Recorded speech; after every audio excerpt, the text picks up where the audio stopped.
Hello, welcome to this video. On this video, I'm going to be going through the 10 most terrible albums that actually aren't. They're not terrible, right? Doing this YouTube channel, the issue of what the best albums are is something I go deeper and deeper in. At some point in the channel's history, I thought, well, I'll do the 10 greatest albums, and I did it and put it out. Was it correct? Well, it was correct in terms of that's what I thought at the time. But now I'm like 3 or 4 years into bloody studying every album, every single band, looking at music history, listen to this album, and, I've started to change. And the way I've started to change is that I have a strong belief that what the critics think is great is like a narrative that's been thrust on all of us. And you could actually sit back and go, right, really, what do I really think? What do I really think about this? Am I allowed? Will I not be cool if I say that ABBA Arrival is the greatest album ever made? Now, of course, I've never thought that music is either subjective or objective. I think it is a sublime entwining of both of those concepts together. And in great art, it represents something that human beings aren't actually able to attain on their own, which is the balance between the subjective and the objective. So I don't adhere to these postmodernist ideas that, it's just whether you like it or not. I think there are albums that are sort of objectively better than other albums. But on the other side, I don't adhere to some sort of platonic idea of virtue where, this is absolutely the great album. The discussion we're having here, I think, is compelling because it never ends, because we are always trying to work it out. And these albums are the touchstones with which we try and work it out. The negotiation that goes on in listening to the music and you having your reaction and listening to other people's reaction is almost as compelling as actually listen to the music itself. When I was a younger man and I was studying cognitive science and psychology in terms of how people learned a musical instrument, I wanted to know what the most motivating factors were for getting someone to practice and play music. And surprise, surprise, it was actually music. Music's the most motivating thing to a musician. The second most motivating thing is talking about music. So here I am again, going through the 10 most terrible albums, but this time I've had a listen to them over the years. I mean, a few years ago, I'm just going, yeah, everyone says that this is one of the worst albums. Let's just stick it on the list. That'll make a list. Yeah, just go with that. Let's Google it, and then Google comes up with the same. It's the same narrative. But I think that all of these albums are great albums, right? And I've all got these off what are supposedly objective lists where loads of critics and masses of people from the audience have voted what the worst albums are. I've got them all off that list, right? So this isn't just me picking a bad album and saying it's quite good. These are, or you understand, I'm really trying to bloody over-egg this now. This is actually really interesting, this one is. I really enjoyed this.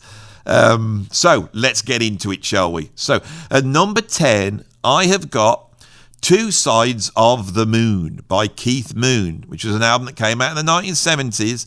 Everyone else in the Who was going off and making their solo albums. What the hell's Keith Moon going to do?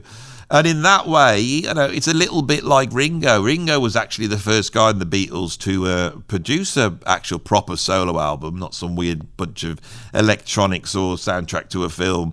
He came out, and that album is okay. The reason is because Ringo's a drummer. And Keith Moon's just a drummer.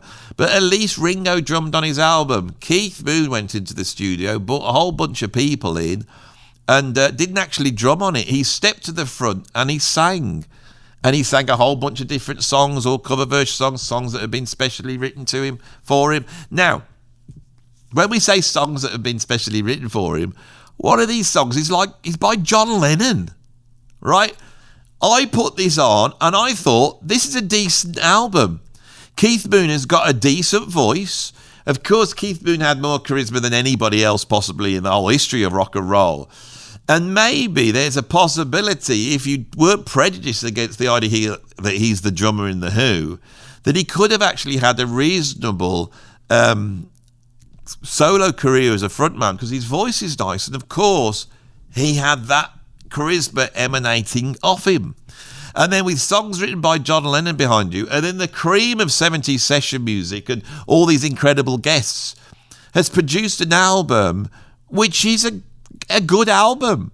I put it on and I enjoyed it. I enjoyed it in every aspect. And when I looked at the players on it, which I can't quite remember now, but I thought, yeah, there's some good playing on this. Keith Moon's doing something else.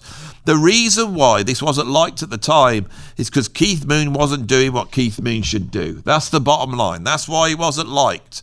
But it's a pleasant album. The idea that this should end up on the worst albums of all time is absolutely ridiculous. Some of the albums on here are just too way out for a mainstream audience. That's why people think they're terrible. Or they're completely competent albums that the context of them has made people think that they're terrible. And this album is definitely that. There are Who albums, 4 or 5 Who albums that are worse than Two Sides of the Moon, in my opinion.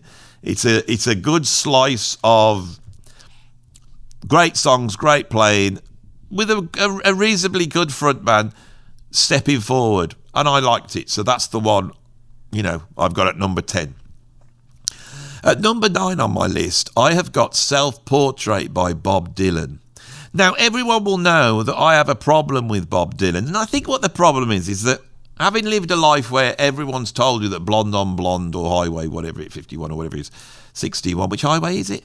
Anyway, whichever one it is, that these are the greatest albums ever made. And it's hard of someone of my age that grew up in the 1980s, to put those albums on and try and imagine why they were so groundbreaking. But I have closed my eyes and imagined, and I do know why they were so groundbreaking.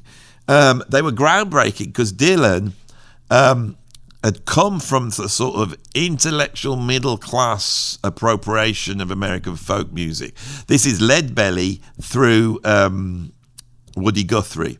He takes that and he starts to write political folk songs, which, Pete Seeger had done, Phil Oxen done, but he manages to capture the feeling of youth at the time who were looking back at the previous generation that had fought in the Second World War, and they were going, that's incredible what you did, but we're in a different time now. The United States is getting the affluence back, and we are free to do what we want. And let's try and create a world we want to live in, and call out all this injustice, especially racial injustice and all this sort of prejudice and sort of the powers that be, and this sort of utopian idea, this sort of Aquarian idea of the future emerges, and Dylan captures it. By the end of the 60s, that idea is cracking. The ideas, the wonderful ideas that embody the 1960s utopian vision of the future atrophy into some of the sort of cancel culture and totalitarian ideological thinking that seems to have swept across what we now have as a communication device, which is the internet and social networks. I think Dylan was onto this by 1969-70 when he made this Self-Portrait album, because this Self-Portrait album is deliberately not a masterpiece at all. It's got outtakes and bits and bops of other things like this, but really Dylan, I believe, is revolting. He's revolting against, oh, you silly man, you are. He's revolting against this idea that he was the voice of the people and that everything he said was all so profound. And he makes an album that's not profound, right? He just goes back to songwriting. He employs some singers. Some of the songs I think the opening on the album, he doesn't sing on it. It's these nice singers. And he just sings a bunch of songs. And it really says, I am not a god, I am a man. This is who I am. This is in reality who I am. And I think it's as profound in a way as Blonde on Blonde is. But because he goes back to songwriting, you see, the thing with Dylan is, for him to be able to get his message across on those early albums, he had to sublimate the melody. So he sings in a way, I believe he's a much better singer than he is on those albums because the words are more important. And he wants an immediacy that cuts through to the public. So he eschews folk and electrifies. After seeing the Beatles, he realises that the rock band is a greater vehicle for this sort of message, serious message. That's genius, really. I know how much of a genius this guy is, but of course, geniuses are often people the right place at the right time. The way he looked, the way he spoke, his references, his knowledge of music, all these things were right. He was the right man. And one of the things that came out in the 1960s is that other voice that the young wanted, they went looking for in another place. And the main place they went looking for it was in the folk music of America, in the rural folk music, songs that had been sung by people of a perceived lower status in the grand scheme of things. And that predominantly meant African Americans. And the stories that they told, they realised were unsavoury for the sort of white middle class, structures that they were rebelling against. Dylan personified that brilliantly and almost mystically. But here, I believe he deliberately doesn't. And that album cover, which is like a childish daub, a childish painting of himself, I think he was right to do this. And for me, the thing that I like the most about Dylan is he actually has an incredible understanding of the song. This is why he could do a Christmas album, and it's the best Christmas album ever made. He understands songwriting probably more deeply than anybody else. And so when he wants to, he can write a catchy hook. Oh, not a catchy hook. Oh, backing vocalists and all this type of thing. And because I approach this as, this is a terrible album, and I don't really like Dylan. I did this years ago. I don't really like Dylan. Everyone likes him. This is one of these bad albums. I put it on and I go, I actually like this as much, if not more, than the albums are supposed to be classic. Maybe that's me. So that's who I've got at number 9, is Bob Dylan with Self-Portrait. I've done a whole video on this next album at number 8. It's Lulu by Lou Reed and Metallica. I'm not a fan of Lou Reed, right? I'm not a fan of him at all. I'm not a fan of the Velvet Underground. I've got a Velvet Underground album, and I used to listen to it. It's okay. It's not like I hate it.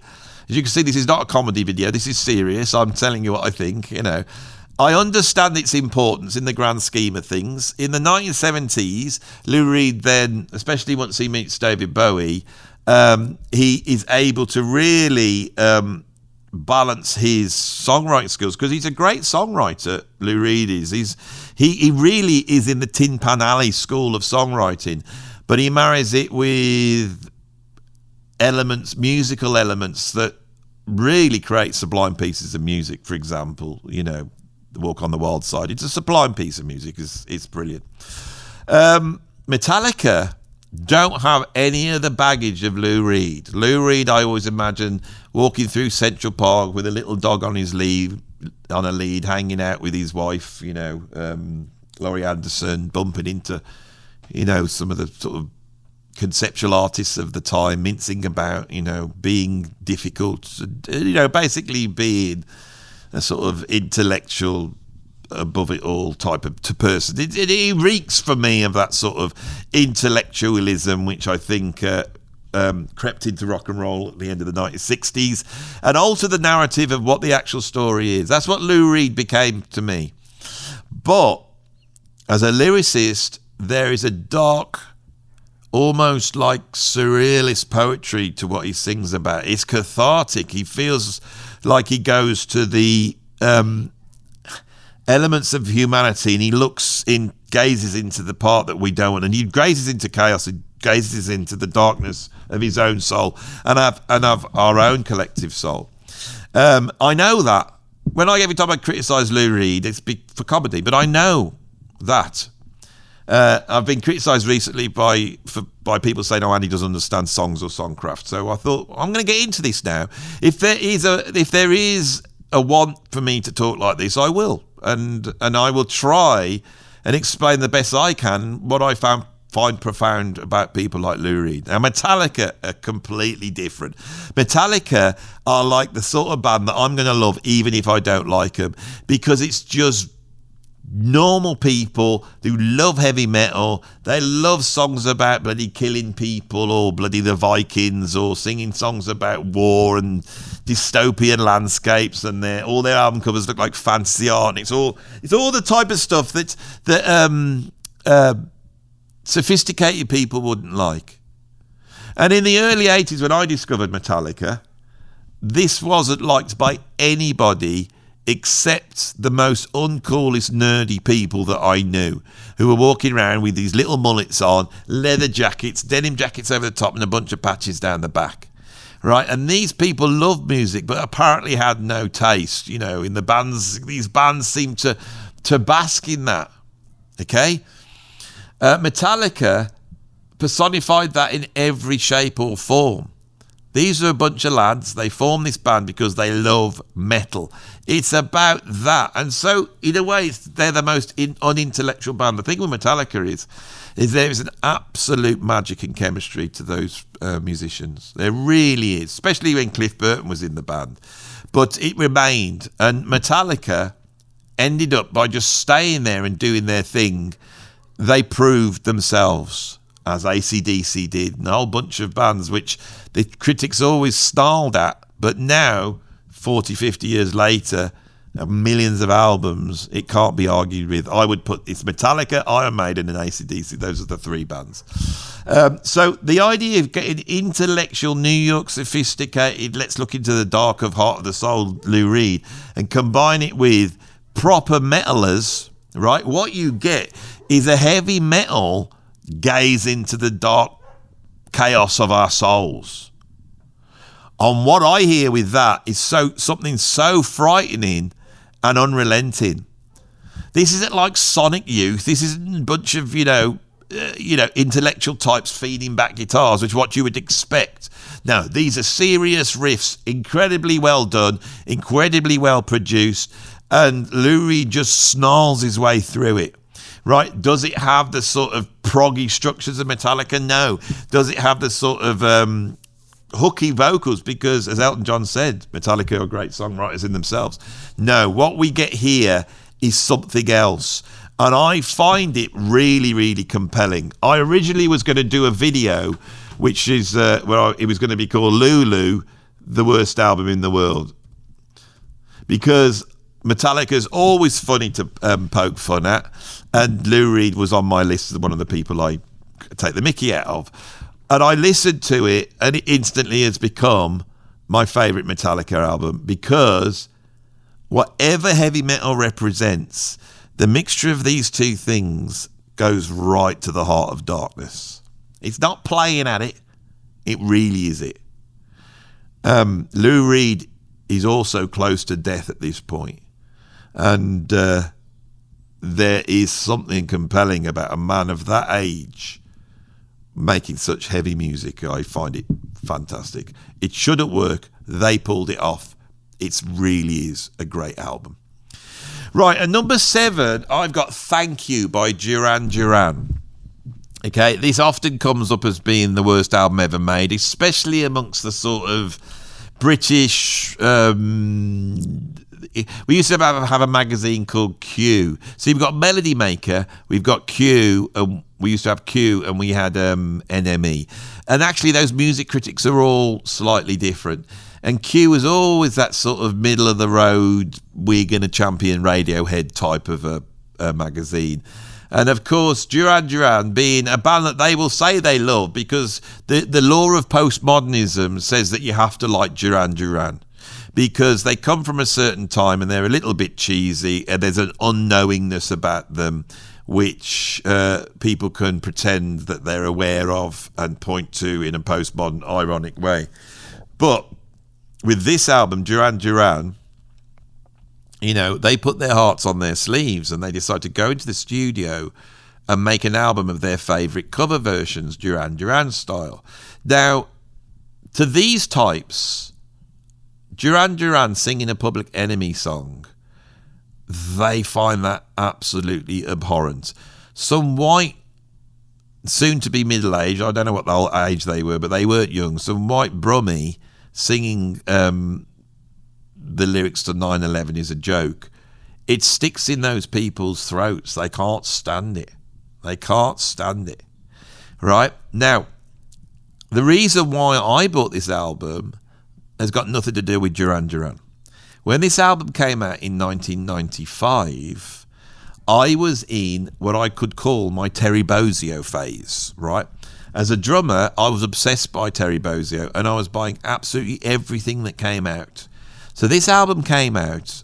It had got Terry Bozzio on drums. It also had the great Sterling Campbell on drums, had Warren Cucurullo also on guitar, and I put it on and listened to it probably from a very musicianly approach. And I thought their take on these cover versions was really interesting. And yes, it didn't work all the time, but where it did work, it was enjoyable. This is the thing. It was enjoyable to hear all these great songs all collected together, but it not be some sort of just compilation album, to be put through the mill of Duran Duran, which have proved themselves to be a great band in all their incarnations. There are a couple of moments on this where you think, oh, it's probably the Public Enemy one. There's probably a couple, but this is all just bloody identity politics, right? This is all certain with people of a certain mindset that are seeing everything through that lens. And I believe going forward, if we really want to get an angle on what's going on and really, deal with the inequality that is out there, it won't be achieved by the sort of intellectual elites of Q Magazine complaining that Duran Duran did a song by Public Enemy. That's not going to help anybody, believe me. It's just virtue signalling. And we're aware of that now. I'm now going to move on to number 6, a bit of politics for you. Can't help it. I can't help it. I say what's in my mind, right? And the reason why they didn't like that album is because of that. That's why they didn't like it. It wasn't cool enough for them. It was too much heart there. It was too much of a band going, I love this music, let's just cover it. No, you shouldn't cover that music. You're the wrong race to cover that music. You're the wrong person. We have to exist in our little category. I mean, the whole thing is a joke. 9/11 is a joke. No, they're a bloody joke. Right. Say it like it is, Andy. Right, number 6, I have got the soundtrack to Sgt. Pepper's Lonely Hearts Club Band. So, of course, in 1978, they made one of the worst films ever made, didn't they? Where they made this sort of rock opera in which they got Peter Frampton to act out this story that was attached to Sgt. Pepper's Lonely Hearts Club Band. And then they brought in a whole bunch of incredibly talented people to do cover versions of these Beatles songs. And the film's terrible, and it's cheesy, it's kitsch, it's awful. It was a big misfire. It floundered at the box office. And then, of course, the attendant album of all these people doing these cover versions is absolutely terrible, except it's not. Firstly, the film's... I like it.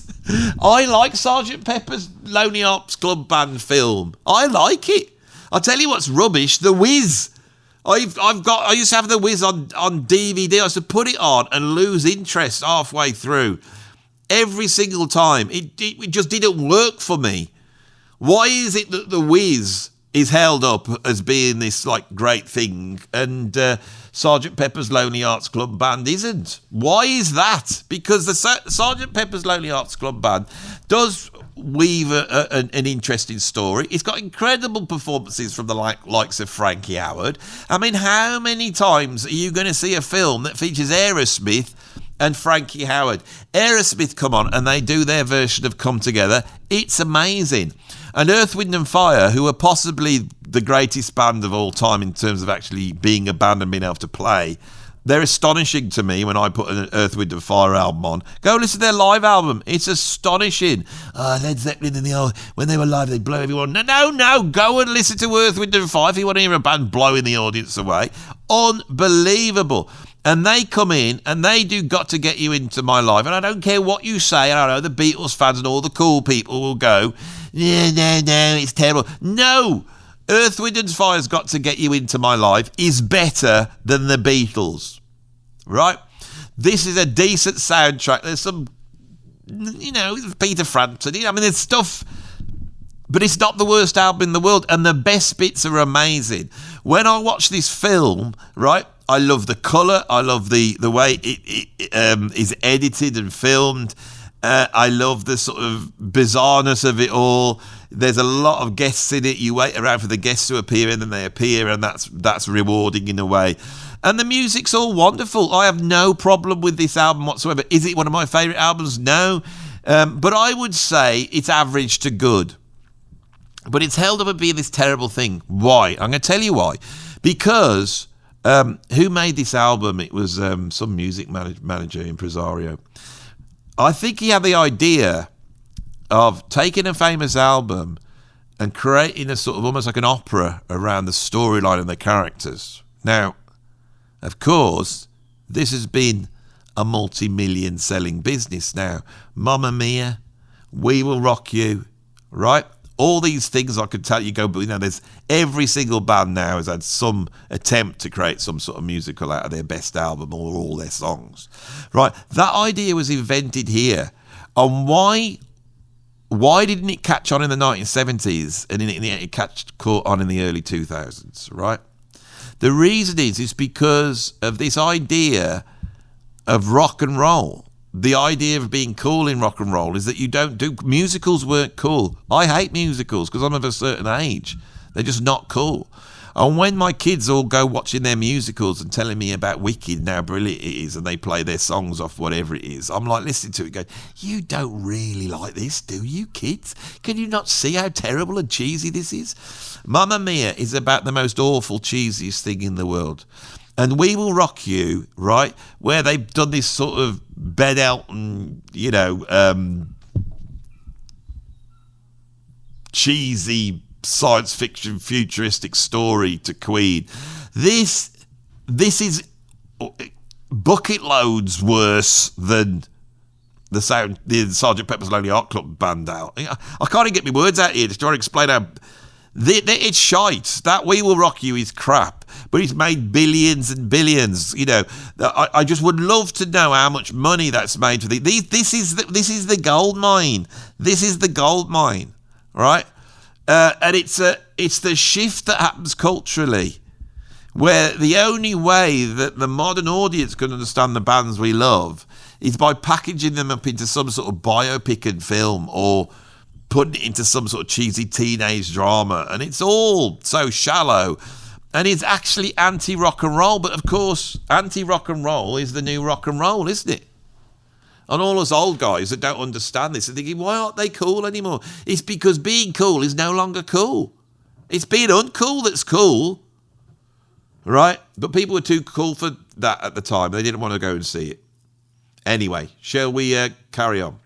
At number 5, I've got The Philosophy of the World by the Shaggs. Barry Robinson over at Classic Album Review has just done a video. I haven't watched it actually because I didn't want it to affect mine. I didn't, just could be asked watched it. Anyway, I know he's done it. I saw the thumbnail. Many years ago, I was putting together the worst albums list, and I was going through all the lists. And this album came up, and I put it on and listened to it, and I thought, I can't put that on because I love it. I love this album. Yeah, it's weird and it's like incompetent and it's unknowing. All of those things it is, right? But what it isn't is just noise. What it isn't is just incompetence. There's something else in here, almost like there's like a familial aspect to it. So the incompetence is beautifully balanced. What has happened to this album has not happened to Trout Mass Replica or even, say, the albums of Wildman Fisher. These albums that emerged at the end of the 60s where people wanted their mind blown and were able, through drug use, to appreciate a standard of beauty which was shifted because it was coming from the psychedelic. I think the music I grew up listening to is very influenced by the aesthetics of psychedelia, which is a very certain aesthetic. And when people are in a certain place, this album by the Shaggs could seem like it contained the meaning of life. And so why has this not been elevated up as being this great work of art? Well, it's because of where it's coming from. If Captain Beefheart does something, we know Captain Beefheart's a genius, right? Wildman Fisher's not a genius, but Frank Zappa was a genius, you know. And this is the thing, that idea that there's someone behind it who knows, this idea that there is knowingness behind it, is the embodiment of the sort of critical narrative that emerges out of rock and roll, where it's a bunch of people going, yes, those Ramones, they're amazing, yes, absolutely amazing, yes, I really like them, good honest New York lads, you know, they look great. And the song goes back to the visceral elements of rock and roll. And if I write a review about the Ramones in my magazine, even though I don't think they've really thought out what they're doing, I will be able to provide a narrative that makes me look good.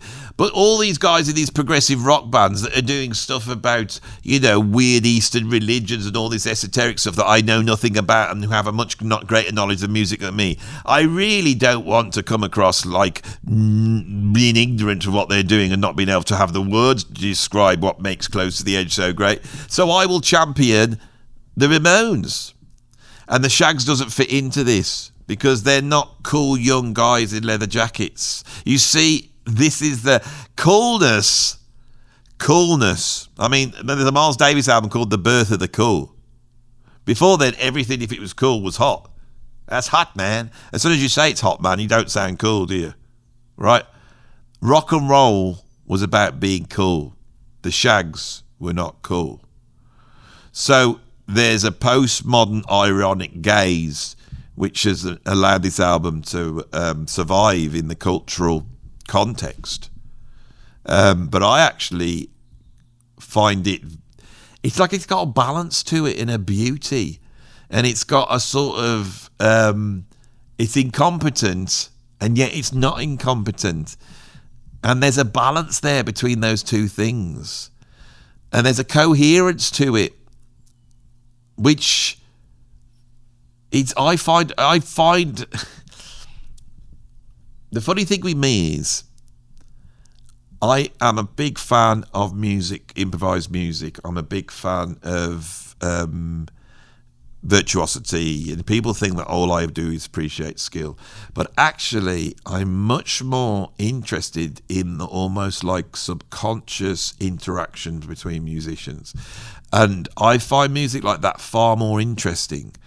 And if somebody's jamming and improvising and then there's a spanner in the works and they get forced to accommodate for that spanner, so there's something coming from outside, then the cliche that we all are then comes up against something and we have to get round it. And the way we get round it is actually the point where innovation lies. And within that innovation is the revealing of a new way of seeing the world at that point in time. And I tend to look back. I'm someone who looks back on the history of 20th century music and I explore what was going on. And at that point in time, when society was looking for new ways of understanding the world, right, this album meant something in the same way as Ornette Coleman or Captain Beefheart, and they're linked to me. Right, let's move on to number 4. Number 4, I have got The Transformed Man by William Shatner. Now, I could be very postmodern and ironic and go, oh, isn't this a wonderful album? Okay? Why do I love this album so much? Well, part of it is to do with William Shatner. I think William Shatner is an actor of incredible energy and power. And it's almost like a cliche. He's almost overacting. And I've always been a fan of actors who overact, whether it's Rod Steiger or Freddie Jones or wherever it is. You know, these type of actors, you know, Brian Blessed, these ones that went to a room and then they just set it on fire. Now, in the dialectic that exists in Star Trek, we had Captain Kirk was the hero. He's the hero, and he's principled, and he is manly, and he is virile. Okay? And he has to balance those sort of emotional, virile, masculine elements with doing the right thing from the idea of virtue, morals, that type of thing, and rooting those in some sort of calmer view of the world. And so we get this sort of law of three in Star Trek, which we also see in Star Wars. We also see it in very, very similar to Harry Potter, with Harry Potter in the middle and Hermione on the one side being the Spock and Rupert Grint being Bones. Bones is the Doctor, right? It's weird because Bones is the Doctor, and yet Bones is all emotion. You know, Bones is all emotion, whereas Spock is all logic and reason. And you could tell that Bones and Spock, they don't really get on. And that argument that they have, which usually is done in front of Kirk, is really the play out of those two things morally. The later Star Treks all became all action, but I felt that the proper Star Treks, as I call them, really explored that. So we have this voice, and it is the voice of those two things. Now, of course, the idea that William Shatner is going to make an album and do cover versions of songs where he doesn't sing those songs, he just recites them like poetry, right? And again, same period as the Shaggs, this is called the Transformed Man. And I think Shatner almost represents that in himself. That is the charisma he has. Is a sort of vitality that points to knowledge, reason, but there's also, you know, a virility and emotionalism, almost like a sexual energy there with him. And so the idea that you're going to go into a studio, get a bunch of session musicians, create these incredible new arrangements, all these different songs, and then get Shatner in there right in the centre to speak them almost like it's Shakespeare. Right? Does it work? Well, no, it doesn't. It doesn't work. But when I listen to it, there is this feeling of, it's like a Nietzschean reaching up, an attempt to reach up. And not many albums do this. The attempt that this album might pop out with some sort of Superman in a sort of Nietzschean way is going to emerge out of this with William Shatner's voice. It's not a bad album. It's interesting, it's listenable, and even if you don't take on all my gobbledygook I just said about it, he's funny. It's the way he delivers the lines is funny. And why is it funny? Because there's a pomposity there. Because it fails. It does fail, doesn't it? That's the thing.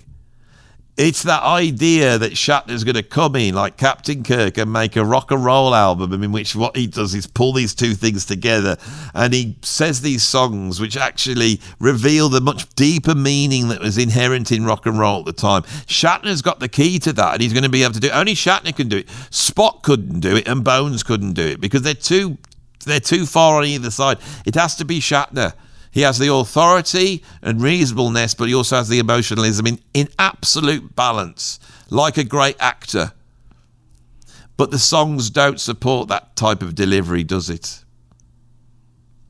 Right. It's a pomposity to believe that the Aquarian aspect of these 1960s songs, that they were more than just pop songs, that Bob Dylan had opened the door, and now there's this sort of Aquarian idea. This is, I think, one of the big stories that I unearth when I explore rock and roll and rock music, pop music, and how that describes 20th century culture and how that reveals why we're here where we are now.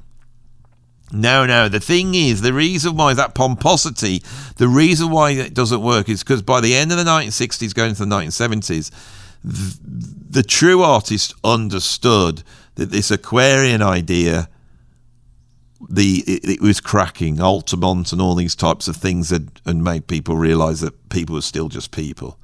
And they weren't all just rainbows sitting in Woodstock being all wonderful. Life wasn't that like that. There were the Charles Mansons in the world, and there were the Hells Angels ready to stab some bloke for no reason on camera in front of the Rolling Stones. And these things change it. Now, that as an idea, the underbelly of the 60s dream is embodied in two musicians. One would be Frank Zappa, and the other would be Lou Reed. And Lou Reed's like almost like the anti-Zappa. But Velvet Underground definitely explore the darker realms of what it is to be human. And in the early 70s, with the sort of development of the album as the art form, and then the double album as the great statement, these great conceptual statements, Lou Reed decides to make the album I've got at number 3, which is Metal Machine Music. Now, this is an uncompromising album. This is an unlistenable album. This is basically a double album of noise, but it's very specific noise. And what we have here is possibly the best example of an artist that had a very small toe in the world of popular music. He wrote hit records, he wrote songs, right? But he's got a whole other foot in this darkness. And there is a conceptual aspect to this album which is incredibly powerful. If this was an album by some modern classical composer, it wouldn't be on the list of worst albums. The only reason why this is on the list is because Lou Reed's name's on it, and so people who would not normally come into contact with this type of music come into contact with it, and when they hear it, they react like people do to modern art. Now, I know on my channel there's a whole slice of the audience who react to that in the same way. And I don't, because I did my degree in art, I studied art, and I wasn't a fan of conceptual art when I was a kid, but I am now. We're all aware that there's people that will go, what the hell's this? My daughter could do that. That sounds like noise. This isn't art. Anybody could do it. And for Lou Reed to bring this out is a statement of that. That's the reaction you know you're going to get. And yet, if you're working in the studio and you're working at that end of music and you're exploring darkness, the idea that the recording studio could create these new sounds, before synthesizers, but at a point where through the use of guitars and distortion and electronics and early synthesis, you can create this sort of machine-like music. Now, of course, at the same time, Kraftwerk, who are exploring stuff that's equally avant-garde at that point, they start to become interested in this idea of machine music. Lou Reed's exploring the same thing. It's the antidote to what happened in the 1960s. When I put metal machine music in, because I've listened to a lot of avant-garde music, it just sounds like very noisy, sort of drony music. It's like Lamonte Young could have made this album. It doesn't offend me. I don't sit there going, well, this isn't music. Where's the choruses? Where's the drum beats? I don't like it. I don't react like that. But here we have an example of the world of conceptual art, which was at that point in the early 70s, was really challenging the sort of established aesthetic narrative, right? We're in this performance conceptual art aspect in terms of art, and that then emerges into rock and roll. It's quite hard to describe this. I'm going to carry on describing it because at number 2, I have Yoko Ono's Plastic Ono Band. This is there were 2 albums that came out. There was John Lennon's Plastic Ono Band, and there was Yoko Ono's Plastic Ono Band. Now, Yoko Ono has become a meme nowadays because her awful yelping behind Chuck Berry, with Chuck Berry doing this sort of surprise at how awful it is, has become the embodiment of what awful is. But of course, again, this isn't Lou Reed dipping his toe into conceptual art. Yoko Ono is conceptual art. And so there's a language there that she is exploring. And it is an absolute challenge for her to be able to jump off the back of the biggest band of all time. I find this fascinating. Let me try and explain this and back up, right? We live in a world where the biggest band of all time, the biggest band, the most poppiest pop band of all time, the biggest pop band of all time, the masters of the pop song, right? The band that defines rock and roll in a way, and that period, okay? That within that world contains some of the most difficult avant-garde music. And we hear it in the Beatles, on Revolution number 9, and to some extent, Tomorrow Never Knows. We see it in there. And then, of course, John and Yoko make the Two Virgins album, which will regularly crop up on the worst albums ever made. Now, what we have on the Plastic Ono band is not a bunch of electronic noise. What we have is dystopian rock and roll with her screaming over the top. When I put this album on, it sounds light years ahead. It sounds like, it just sounds like stuff that's going to come out in the 80s as part of the sort of post-punk industrial sonic youth. And it's beyond it as well. And then deep embedded in this is Yoko Ono jamming with the Ornette Coleman group, with Don Cherry, and it's insane. And to hear master musicians, master improvisers like the Ornette Coleman group reacting to Yoko Ono's yelps, which actually in that context are incredibly musical. But like I said, they create that thing. It's like the little drop that you drop into the sort of system that creates the chaos. It spins out of control. And Ornette negotiates his way around it. And this is incredible. And I've listened to so much Ornette Coleman, but this has bite. I love Ornette when he's put into a context he shouldn't quite be in. So, for example, he plays on the soundtrack to Naked Lunch, the David Cronenberg film, the Howard Shore orchestral album. So he's there with a symphony orchestra, which are written out and it's all structured. Howard Shore's created this sort of modern classical structure, and then Ornette provides this sort of like it's almost he provides this thing in the music which I've never heard before, and it's like it's difficult to get your head around. I've never listened to this Plastic Ono band from recently. This is what I'm saying, when I do this channel and you listen to so much stuff as I am, and you're going through things and listen to stuff you wouldn't normally listen to. This album is groundbreaking in the same way as Trans-Europe Express is groundbreaking by Kraftwerk, or My Life in the Bush of Ghosts is groundbreaking by David Byrne and Brian Eno. And it's before all of them. It rocks. It's incredible.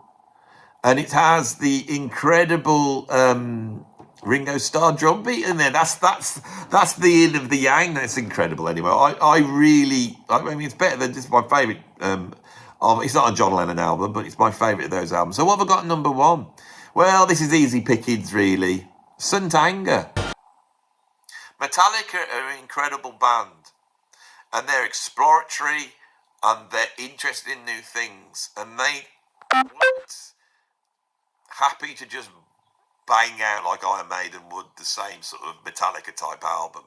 And that for me is evidence of a great band, a great artist, creativity. When we get to the end of the 1990s and 2000s, they themselves have to get that little droplet and drop it in of chaos into the system to see who they are and what they do. And St. Anger is that album. Metal, supposedly at its best, explores the darkness of chaos as human beings. It takes the aspects of the blues, where we look at the sort of underbelly of humanity, and it basically amps that up. It's really existential angst embodied without any intellectuality. When Metallica were in their late teens, the idea that they could try and sound like Diamond Head and play very fast, you know, and upset the neighbours. That was what their want was, and they did it very well. By the time they get to this band, they are multi-millionaires. They're the biggest band in the world. And I feel like I'm going to get off in the heat, you know, now they are the in their feet, these networks, and they have this, the whole episode, yes, you're in the bed.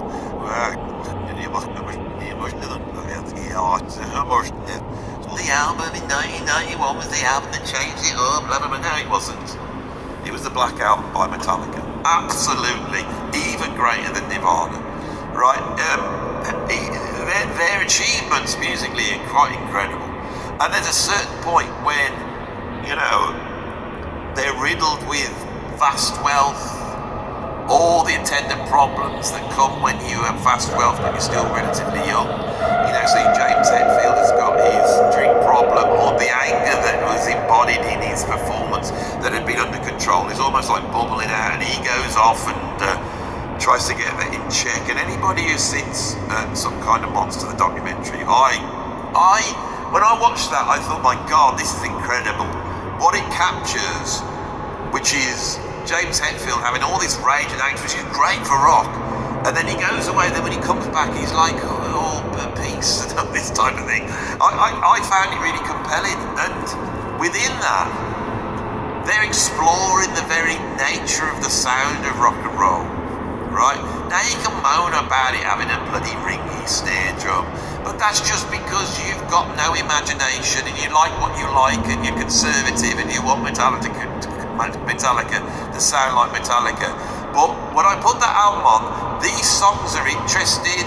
There's some great riffs there, they're heavy, they've got their ability to create hooks within a sort of really dark metal world, which is their great talent.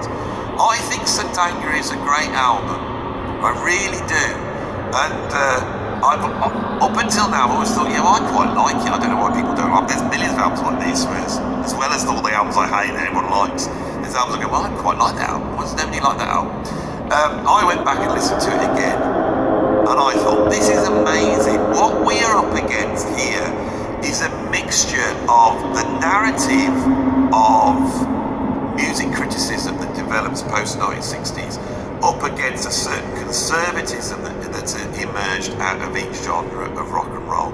And that conservatism has now got to a point where the only way to make money out of this music now is to offer up nostalgia. Now, is that a bad thing? No, it's the natural process. I'm being serious here now, because a lot of the time I get in there and I point at this point in culture. But the fact is, it's that the blues and jazz and rock and roll, that's music of the past. And the cultural use of these music forms was so profound and powerful that it stays with you. But nobody wants it now. What they want is to be able to look back at that nostalgically. They want to spend a lot of money sat on a Metallica gig while they play all the hits and don't rock the boat, so they can go, oh my God, wasn't it wild in our time? And that happens to every single art form, and we move forward into the future.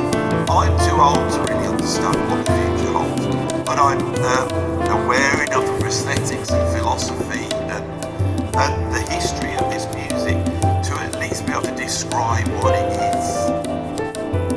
I may not recognise it, but I can describe what innovation and creativity is. And so, none of these albums are bad albums. These are all average to good albums, and I would say that in terms of great albums, Satanga, Plastic